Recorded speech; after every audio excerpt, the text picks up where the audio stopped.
Today, I'm thrilled to be speaking with Chef Eric Ripert, chef and co-owner of the 3 Michelin star New York restaurant Le Bernardin, named by La Liste as the #1 restaurant in the world. Chef Ripert is the author of 7 cookbooks, 1 autobiography, and he's won Emmy Awards and James Beard Awards for his television show Avec Eric. Lucky for us, he's written this fabulous cookbook, Seafood Simple, so that we can learn to make fabulous fish just like him. Hello, Chef. Hello. Thank you for having me. Thank you. Wow, #1 restaurant in the world. What does that mean to you? Well, it's the ultimate compliment, of course, and it's a huge encouragement for the team at Le Bernardin and for myself to still pursue the passion that we have to create a special experience to our guests. When I received your book, my daughter took the book, she went right to the tuna tartare recipe, and she said, wow, this is so easy. Is it really that easy to make a simple fish dish? Cooking seafood can be challenging if you don't have the book. Of course. That's why I did it. And I called it Seafood Simple because all the recipes, if you follow the directions, are actually simple. What is very important is to start with very good ingredients, very fresh seafood. We give you a lot of tips to purchase and cook the seafood. And again, it's not that difficult. You just need guidance. So we take you by the hand, step by step, and make sure that you're going to be successful. So when we're buying fish, what should we be looking for? Because sometimes you don't see the whole fish. You don't see the eyes, you don't see the gills because the fish is already pre-cut. Yes. How should we be looking for fish? How do we know it's really fresh? So first of all, when you enter the store or the section where the seafood is sold, it should be no smell. If it's kind of like low tide, it's not a good sign, right? And then when you look at the fish in fillet, your eyes give you a lot of information. It should be vibrant. If it's salmon, it should be vibrant. And if it's tuna, it should be very bright red, not brown. The fillet of fish should be almost like translucent and not like white opaque, because if it is the case, it means the fish has been washed by the ice, stayed in a store for too long. So you have to look at those details, and then again, smell the fish. And it should be absolutely zero smell except maybe high tide. Okay, well, speaking of high tide, summer's coming up. We're all grilling outside. So sometimes people are afraid to cook fish because it sticks or they overcook it. Do you have any good tips to cook on the grill? First of all, if you grill fish, try to grill first on the beginning seafood that is very fatty, like salmon or tuna. Tuna is very much like a steak. You put oil on it and seasoning, and you let it marinate a little bit. Your grill should be very, very hot. And then you put the tuna on top of it. Of course, you keep an eye so it doesn't burn. Right. But when the grill is hot and when the fish has been brushed with oil, it's not going to stick to the grill.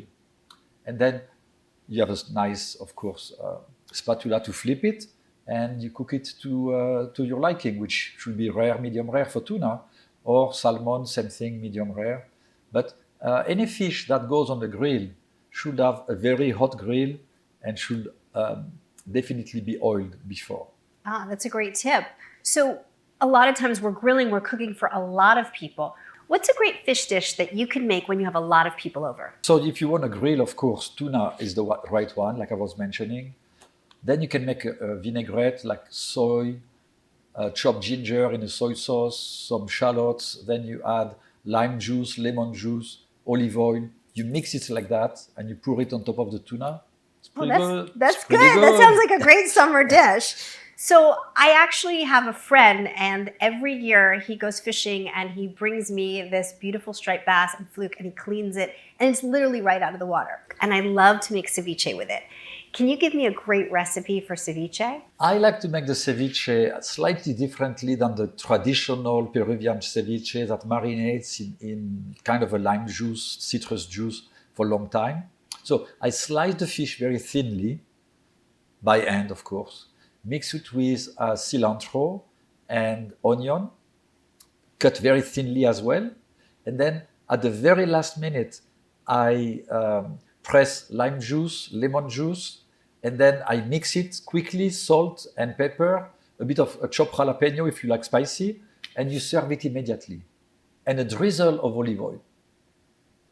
And you're going to be happy. Okay, I'm going to try this. Yes. And now if we're going to go to the beach and we're doing a clam bake, a lot of times people don't know what to do.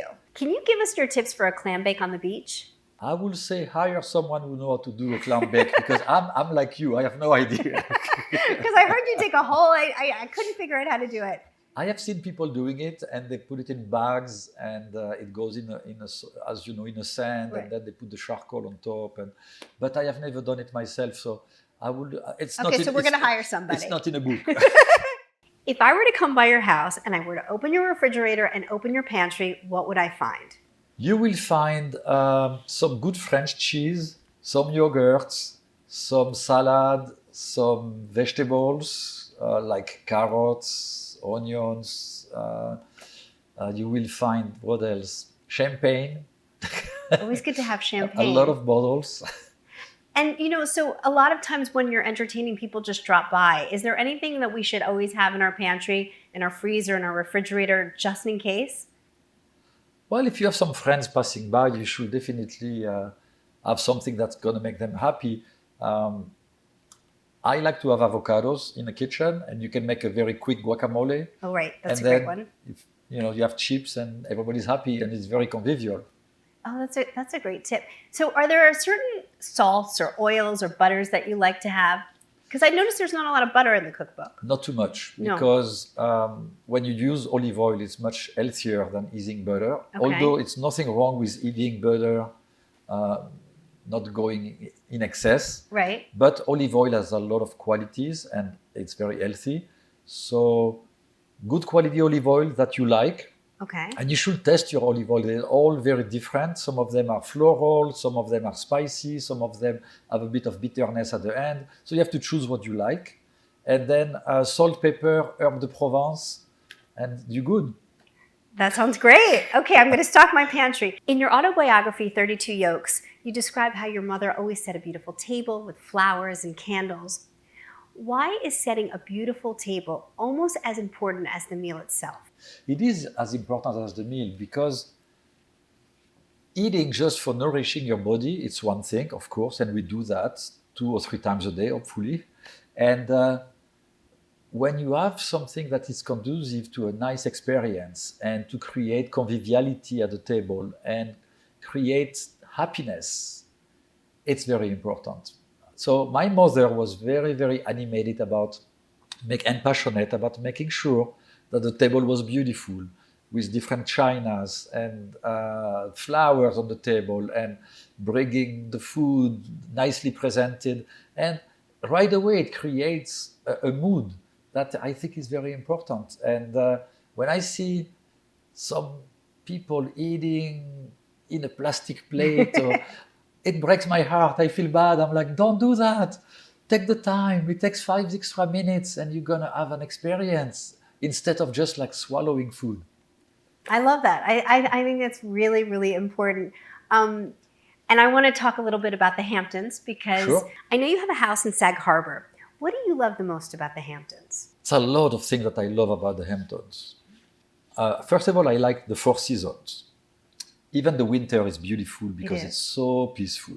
And when you go walk on the beach, if you cover well, it's gorgeous. The spring is fantastic because, of course, the trees come back to life. And I love to go walk in a forest and then again go to the beach and walk along the beach. The towns are beautiful. It's a lot of options for eating and dining, partying, as you wish, at a lot of stores. It's all of that creates what is the beauty of the Hamptons. And also, it's basically 2 hours from New York, which is very, very convenient. You live in this very intense, high energy city like New York, which is famous for that. And then 2 hours later, you can be in the middle of the country, close to the ocean. And do you have a garden? I have a garden, but my garden is a bit sad. Do you grow vegetables or herbs in your garden? I grow herbs, and they are pretty happy. Which herbs do you grow? Sage, oregano, thyme, rosemary, parsley, cilantro, tarragon, and basil. Perfect. Perfect. Okay, so I do tarragon, cilantro, chives. And chives. Do you have I forgot. chives? Yes, I have and chives. parsley? And parsley. And parsley. Both parsleys, the flat Yeah, and the curly. and the curly. Yes. I love that. It's so nice to have that. So my last question for you, because you're a chef, you're always eating wonderful food. If you're just making yourself breakfast or lunch or dinner, what is your favorite thing to just whip up? Are you eating fine dining all the time? I eat fine dining when I am at the restaurant because I taste the food and make sure that the dishes that we are going to serve are delicious, and they should be. But when I am at home, I love to do simple food. So I am inspired by the season, by the ingredients that I find. So if I am in the Hamptons, I go to the farm stand and I look what are the best vegetables available, and then I bring them back home. If I can pass by the fishmonger, I bring some good seafood.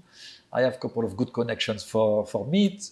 And then that inspired me to cook a meal, depending on what is best at the moment. Well, so in the fall is very different than the spring, and of course our summer in the Hamptons is very special. Do you make a good gazpacho? I make a good gazpacho. You do? Yes. So what's your secret? Because I make gazpacho, so I want to hear about yours. The secret is to marinate the cucumber, the onion, the garlic, and the tomatoes together. You're supposed to marinate them? Well, you let them with a bit of olive oil, like you cut them in pieces, Right. put them in a pot, and let them marinate for a few hours.